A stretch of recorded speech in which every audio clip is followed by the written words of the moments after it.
Hello students, आज हम बात करेंगे 11th कॉमर्स के सब्जेक्ट बिजनेस स्टडीज की। और आपको पता है कि इसमें हम जो चैप्टर कर रहे हैं वो चैप्टर है फॉर्म्स ऑफ बिजनेस ऑर्गेनाइजेशन। ठीक है, तो आज हम इसके जिस टॉपिक को डिस्कस करेंगे, सबसे पहला हमारा टॉपिक होगा टाइप्स ऑफ पार्टनर्स, कि पार्टनर्स कितने टाइप्स के होते हैं।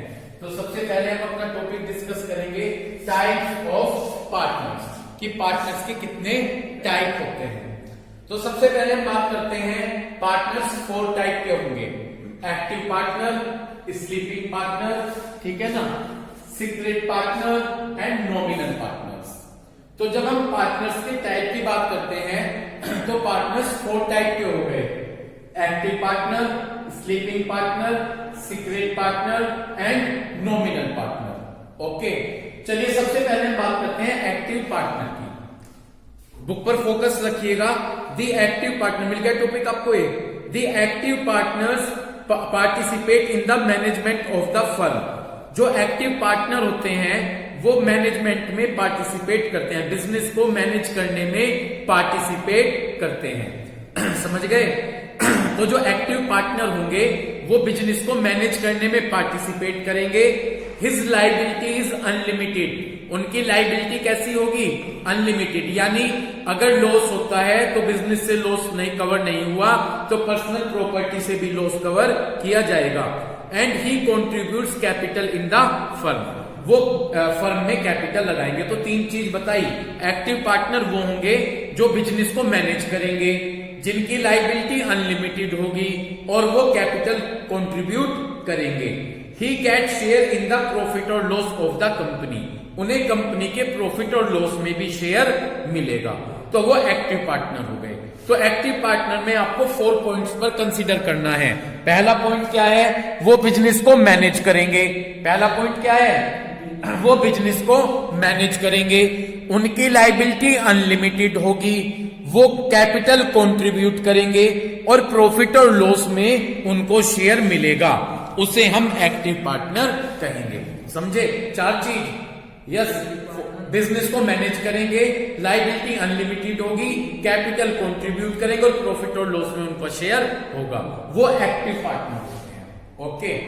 Second, sleeping partner. Sleeping the partner who does not participate in the management of the firm, जो फर्म को मैनेज करने में पार्टिसिपेट नहीं करेंगे। अब मैं कौन से उसकी बात कर रहा हूं? पार्टनर की, स्लीपिंग। तो स्लीपिंग पार्टनर वो होंगे जो फर्म को मैनेज करने में पार्टिसिपेट नहीं करेंगे। These partners are bound by the activities of other active partner. ये एक्टिव पार्टनर ने जो वर्क किया है उस वर्क से वो बाउंड हो जाएंगे, यानी बंध जाएंगे। यानी जो एक्टिव पार्टनर ने वर्क किया है वो इन पार्टनर को भी मानना पड़ेगा। कौन? स्लीपिंग पार्टनर को भी मानना पड़ेगा। तो स्लीपिंग पार्टनर वो होंगे जो फर्म को मैनेज करने में पार्टिसिपेट नहीं करते, ठीक है, लेकिन जो एक्टिव पार्टनर ने वर्क किया है उस वर्क को इनको मानना पड़ेगा। किसको मानना पड़ेगा? स्लीपिंग पार्टनर को। तो जो एक्टिव पार्टनर ने वर्क किया है उसको स्लीपिंग पार्टनर को मानना पड़ेगा। ठीक है जी। दीज पार्टनर कंट्रीब्यूट कैपिटल, ये पार्टनर कैपिटल कंट्रीब्यूट करेंगे, ठीक है, and get share in the profit और लॉस ऑफ द फर्म, और जो प्रॉफिट और लॉस होगा फर्म में उसको भी ये शेयर करेंगे। जो लायबिलिटी होगी स्लीपिंग पार्टनर की, वो लायबिलिटी कैसी होगी? अनलिमिटेड। तो लायबिलिटी कैसी होगी स्लीपिंग पार्टनर की? अनलिमिटेड। इतनी बात क्लियर हो गई। तो स्लीपिंग पार्टनर वो पार्टनर होंगे जो बिजनेस को मैनेज करने में पार्टिसिपेट नहीं करेंगे। क्लियर है? बिजनेस को मैनेज करने में पार्टिसिपेट नहीं करेंगे, लेकिन जो एक्टिव पार्टनर ने वर्क किया है उस वर्क को इनको मानना पड़ेगा। ये पार्टनर कैपिटल लगाएंगे, प्रॉफिट और लॉस में शेयर मिलेगा और लायबिलिटीज इनकी अनलिमिटेड होगी। ओके, तो ये स्लीपिंग पार्टनर है। तो इस तरह से हमने एक्टिव पार्टनर और स्लीपिंग पार्टनर को डिस्कस किया। एक्टिव पार्टनर ने क्या बताई थी मैंने? 4 चीजें। बिजनेस को मैनेज करेंगे, ठीक है, लायबिलिटी अनलिमिटेड होगी, ठीक है, प्रॉफिट और लॉस में शेयर लेंगे और कैपिटल लगाएंगे। स्लीपिंग पार्टनर बिजनेस को मैनेज नहीं करेंगे। एक्टिव पार्टनर ने जो वर्क किया उसको मानना पड़ेगा।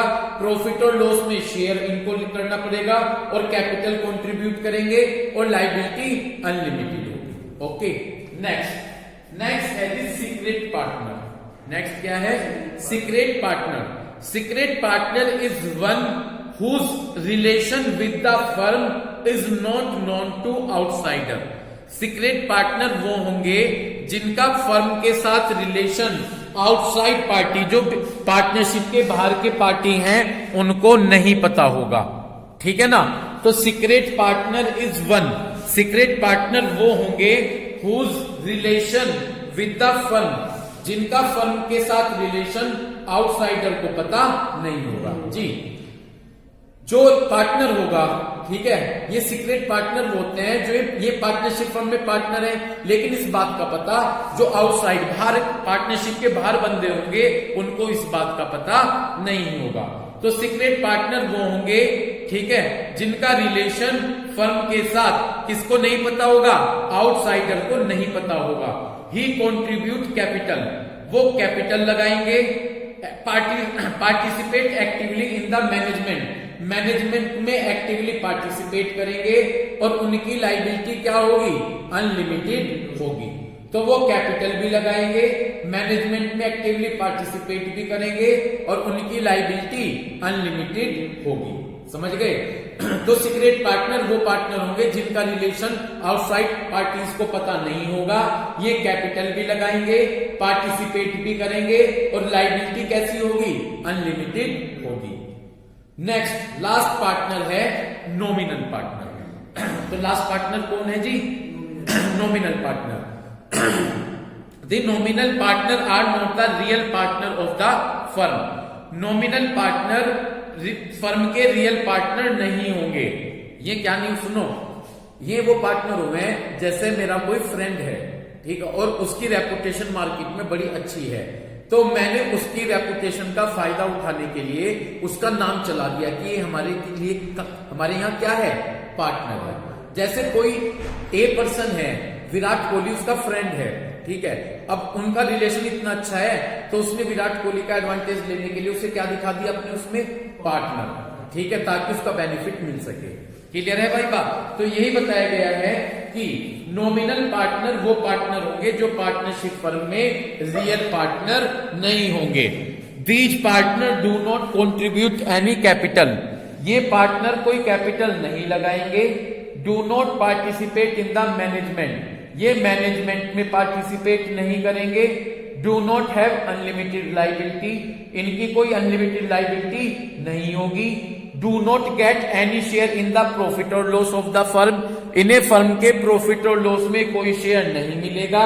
Nominal partner only land his name, nominal partner का केवल नेम चलाया जाएगा।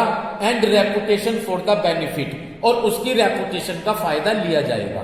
तो केवल उसका नाम चलाया जाएगा कि वो पार्टनर है और उसकी मार्केट में जो रेपुटेशन है उसका एडवांटेज लिया जाएगा। He is liable to outsider, ये उन आउटसाइड पार्टी के लिए जिम्मेदार होगा जिन्होंने इस बंदे को पार्टनर मानकर पार्टनरशिप फर्म को लोन दिया है।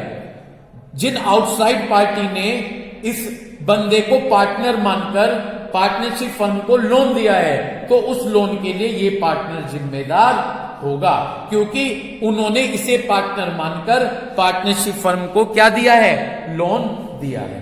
समझ में आ गई बात? तो ये नॉमिनल पार्टनर है। तो एक बार और स्टडी कीजिए मेरे कहने से। नॉमिनल पार्टनर वो पार्टनर रियल पार्टनर नहीं होते फर्म के। ये पार्टनर कोई कैपिटल कंट्रीब्यूट नहीं करेंगे। Do not participate in the management में पार्टिसिपेट नहीं करेंगे। Do not have unlimited liability, इनकी कोई अनलिमिटेड लायबिलिटी नहीं होगी। ये प्रॉफिट और लॉस में कोई शेयर नहीं लेंगे। नॉमिनल पार्टनर का केवल नेम और रेपुटेशन का फायदा लिया जाएगा फर्म के द्वारा। ही इज लायबल, ये उन आउटसाइड पार्टीज के लिए जिम्मेदार होंगे जिन्होंने इन्हें पार्टनर मानकर फर्म को क्या दिया है?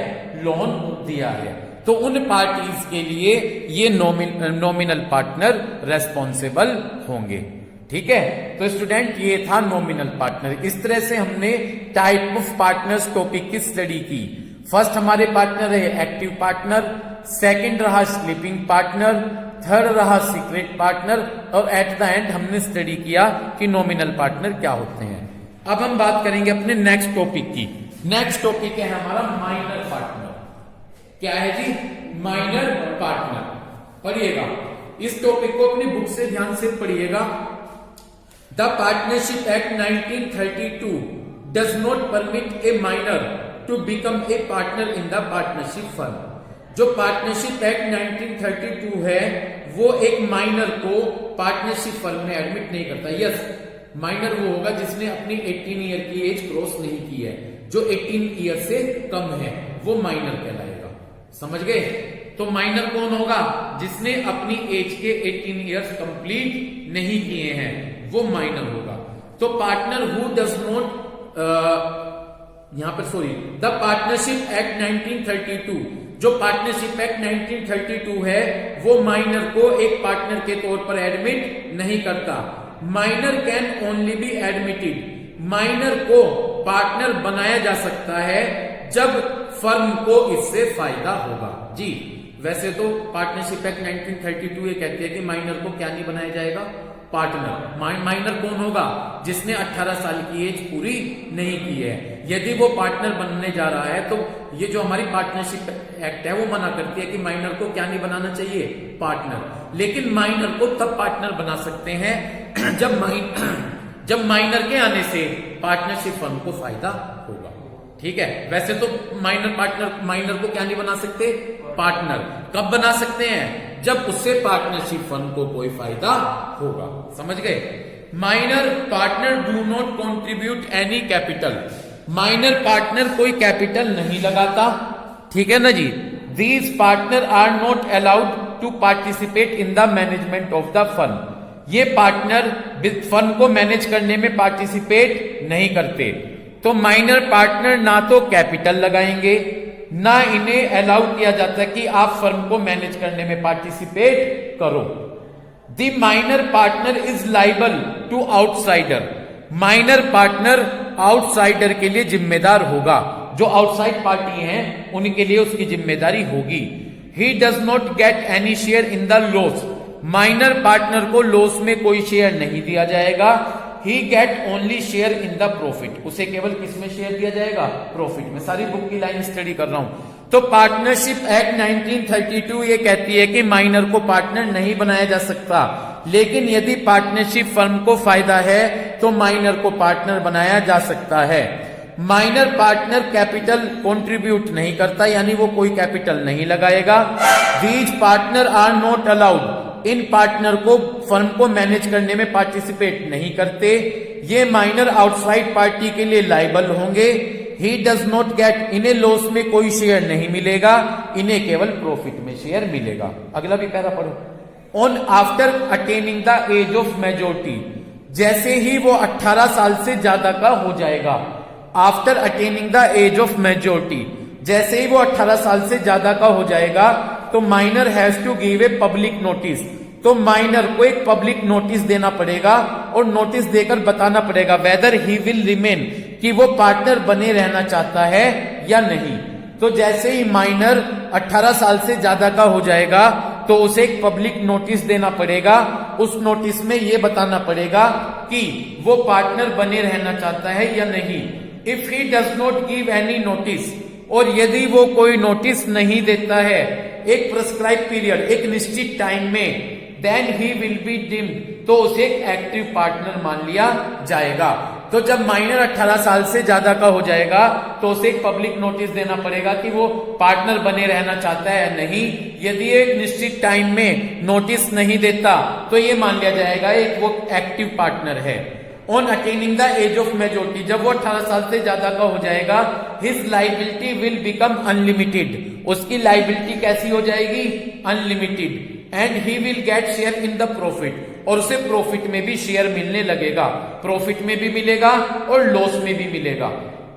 तो जब वो एक्टिव पार्टनर बन जाएगा यानी 18 साल से ज्यादा का हो जाएगा तो उसकी लाइबिलिटीज अनलिमिटेड हो जाएगी, उसे प्रॉफिट और लॉस दोनों में शेयर मिलेगा और वो बिजनेस को मैनेज भी करेगा जैसे कि और अदर एक्टिव पार्टनर मैनेज करते हैं। तो जब वो 18 साल से ज्यादा का हो जाएगा, लाइबिलिटी अनलिमिटेड हो जाएगी, प्रॉफिट और लॉस में भी शेयर मिलेगा, वो बिजनेस को मैनेज भी करेगा जैसे कि और अदर एक्टिव पार्टनर करते हैं। ओके, तो ये था हमारा पूरा टॉपिक माइनर पार्टनर का। तो माइनर पार्टनरशिप फर्म क्या कहती है कि माइनर पार्टनर नहीं हो सकता। कब हो सकता है? जब फर्म को फायदा होगा। ठीक है, जब माइनर को पार्टनर बनाया जाएगा तो वो कैपिटल नहीं लगाएगा, उसे मैनेजमेंट को बिजनेस को मैनेज नहीं करेगा, वो आउटसाइड पार्टी के लिए जिम्मेदार होगा। ठीक है, उसे प्रॉफिट और लॉस में कोई शेयर नहीं मिलेगा।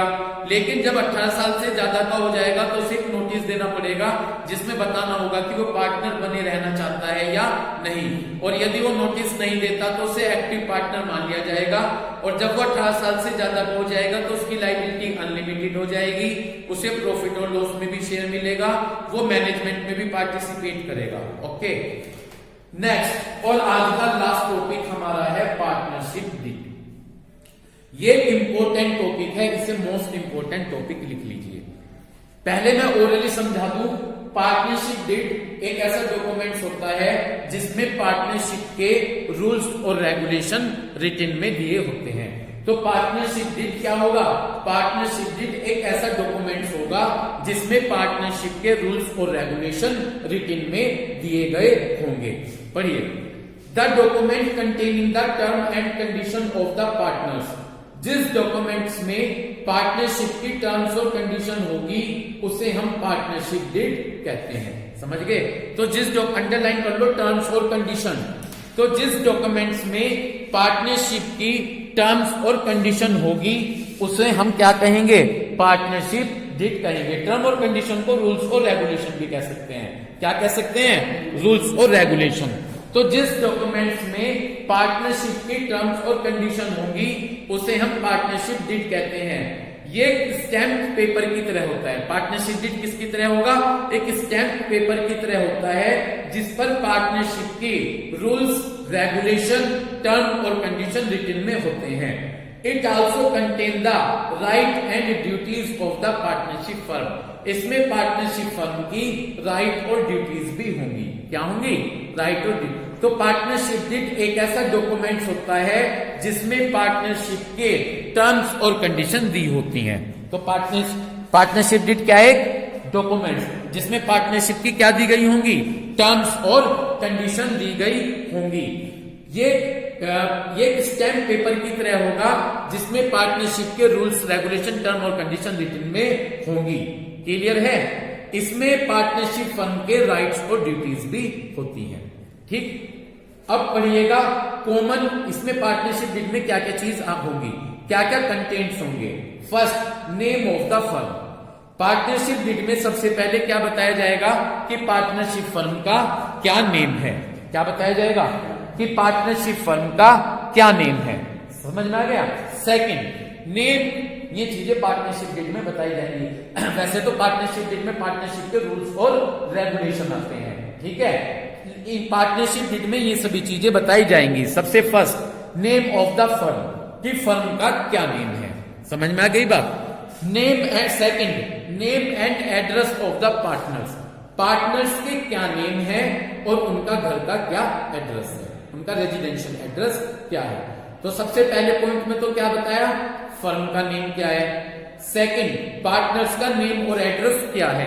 Third, nature of business firm will carry on. Firm की नेचर क्या है, फर्म किस तरह का बिजनेस कर रही है, ये मतलब बताया जाएगा।